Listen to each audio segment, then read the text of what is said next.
I am back with another one for you guys. And I know you guys miss me. I know you guys love these episodes. These are Jimmy's business ideas in Kenya.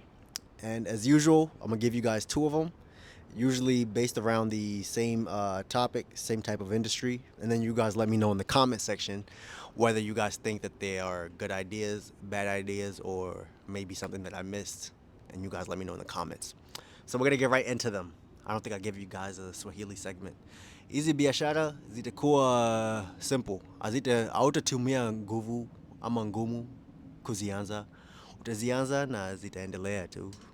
These businesses will not be hard to start. They're going to be simple. You won't use a lot of strength to start them. You start them and they can easily get going.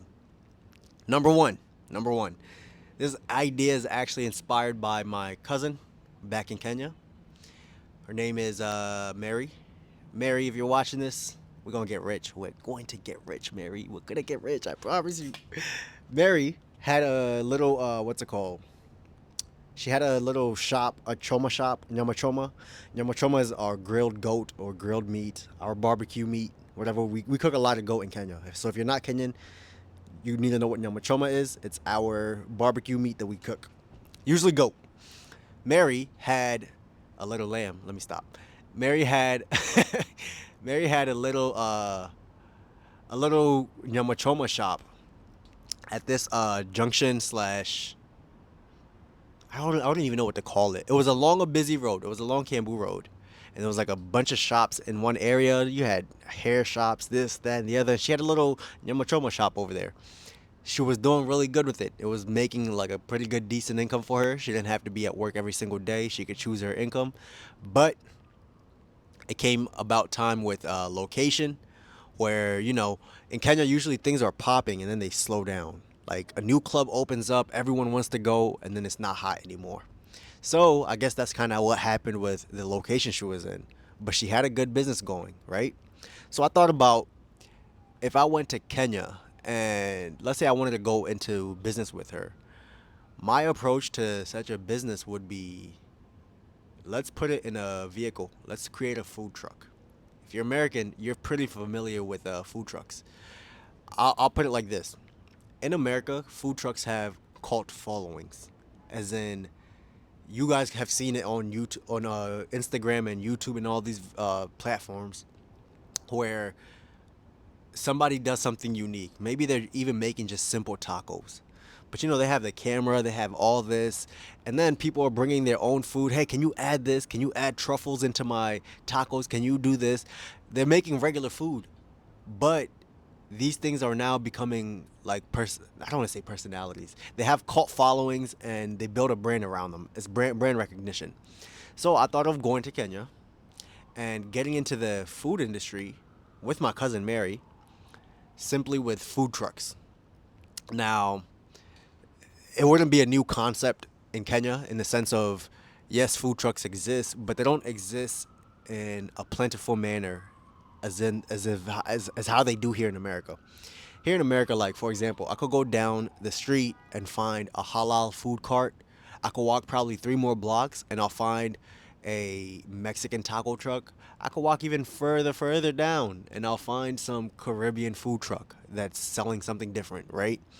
So here, it's become a pretty common thing for people to launch new restaurant ideas or new business ideas through their food trucks or through, oh, excuse me, through little kiosks and little easy to start up venues. So I thought about Kenya in the sense of we have a big street food culture. You walk through the streets of Nairobi, you'll find somebody selling motura here, somebody selling boiled eggs, someone selling chapatis, someone selling smochas, someone selling smokies, someone selling this, someone selling mandazis. We have a bunch of different street foods that Kenyans love, but I don't think that trying to sell those out of a vehicle would be uh, maybe it could be profitable. But my approach to it would be like this. Mary, you're really good at your business. It's making your machoma, creating a good ambiance, a good spot where people can come and hang out and eat. I thought about it from the sense of like The way food trucks here become popular, they become common, they become popping, is usually they go to locations that that attract large crowds, but don't usually have a set food court or food arena or food place to buy food. So, for example, here in New York, you'll go to a club. Yes, the club will sell you drinks.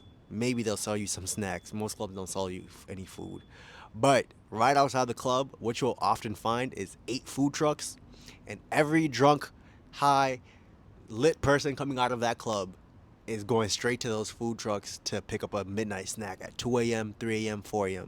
You guys know what the culture is here. You guys know what I'm talking about in America. Usually at good venues, whether it's a festival or it's just a club or gathering, you'll find a food truck once in a while here and there, and that food truck can make a lot of money in one day.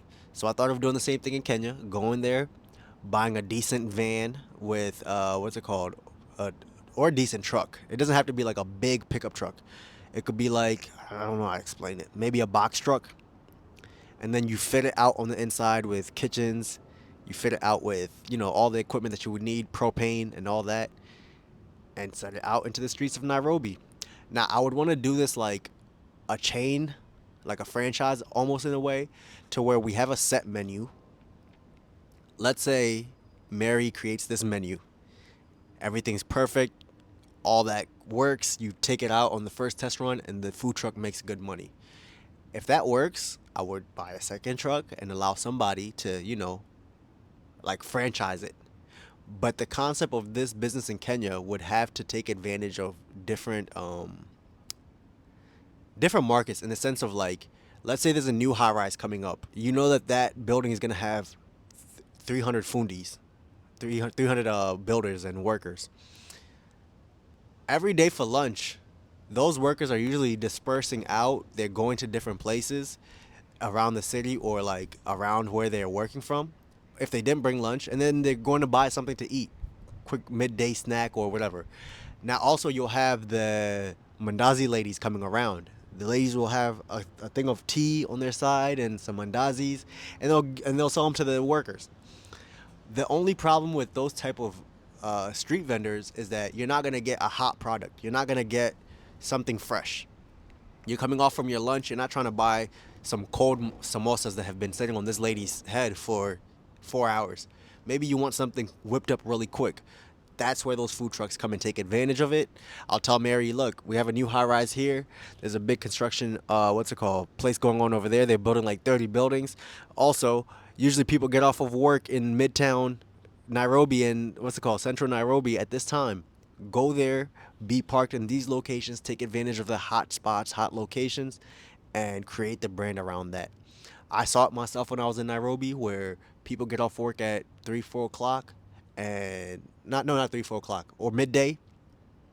I was staying in Westlands, but at like noon to 1 o'clock, me, I'm walking around, and you see all these people coming out the offices. They're going to find food in different places, doing all that, and why not have Jimmy's food truck sitting right outside and making a lot of money? So that's idea number one, inspired by my cousin, Mary, and it would be a food truck and a food truck franchise.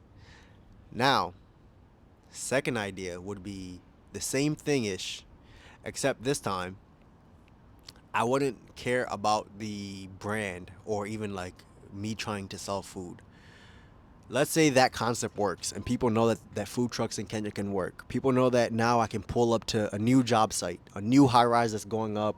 I can pull up to, they're building a new road, and you know that you're going to have constant business for the next 1 year from these workers as they build this high rise or as they build whatever. I would just go to Kenya, build a bunch of different trucks that are fitted out to be kitchens on the road, and rent those out to people. You come put your own stickers, you put your own branding on the outside of the truck. I just need my money every month, and you need to take care of the truck. You refill, matter of fact, we would maintain the trucks and the cars.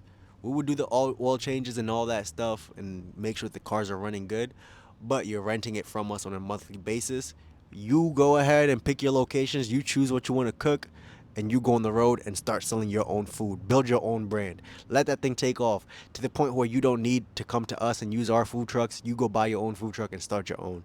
But that would be the second business where I build out a bunch of food trucks and rent them out to people and allow them to venture out on their own.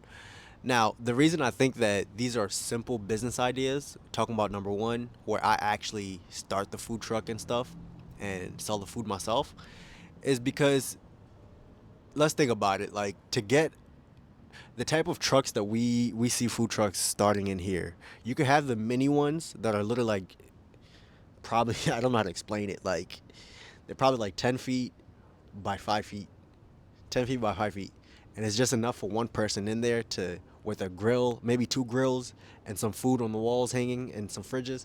That's the size of them. But then you have some bigger ones, which are like mail trucks here in America. I would estimate that to build out a food truck and have it kitted out to where it can be operational and somebody can just take it on the road and start, making money, start cooking food, cooking nyama choma. I would estimate that you would probably spend about 8 to 15 grand USD. That's about 1 to 2 million Kenyan shillings, probably, right? And I'm talking about from buying the vehicle to buying the equipment and paying a welder slash a fundi to go ahead and kit out the whole truck and make it operational. So those are my two business ideas. And these business ideas, yes, one was inspired by Mary, but I also thought about it because of ice cream trucks. In America, we have a bunch of ice cream trucks. I've actually never seen an ice cream truck in Kenya. That blew my mind. I'm like, hold on. I hear them things every day here in New York. Like, even in my videos, you go back to my previous videos, you're gonna hear the ice cream truck somewhere. Kenyan kids love ice cream. When I go to the malls, they're buying ice cream from the little kiosks. They're begging their parents, "Oh, daddy, mommy, can I get this?" Da-da-da." So I would do the same thing in Kenya, where think of a food truck, except instead of selling food, you sell ice cream. And ice cream is simple. You don't need to cook anything. You just need fridges, scoops, and cups.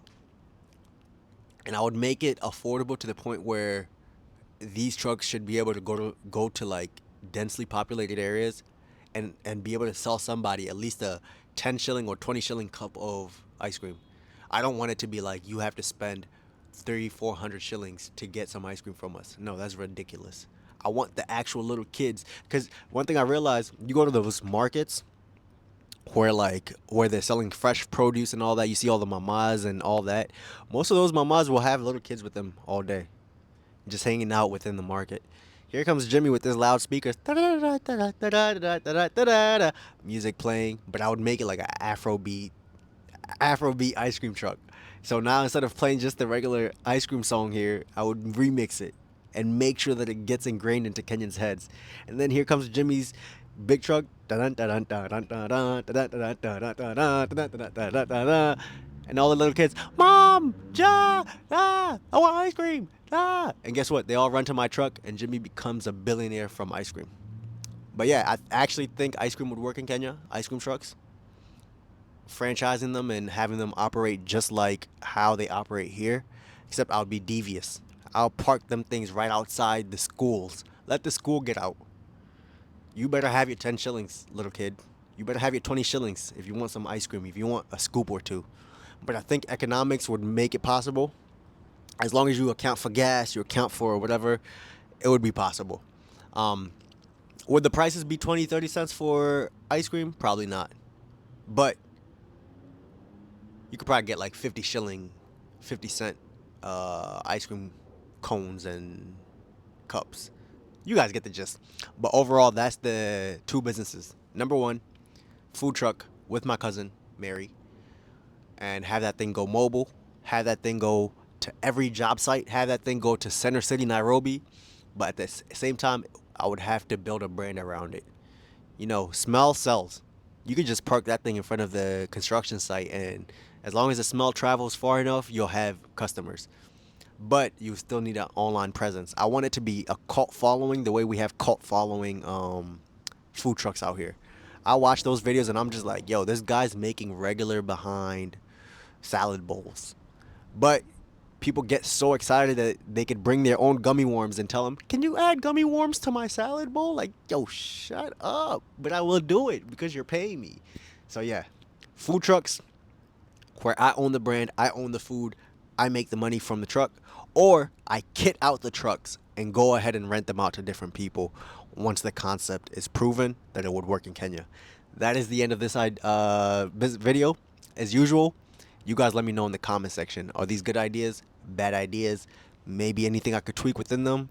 And that's the end of the video. I love you all, and I'll see you on the next one. Bye!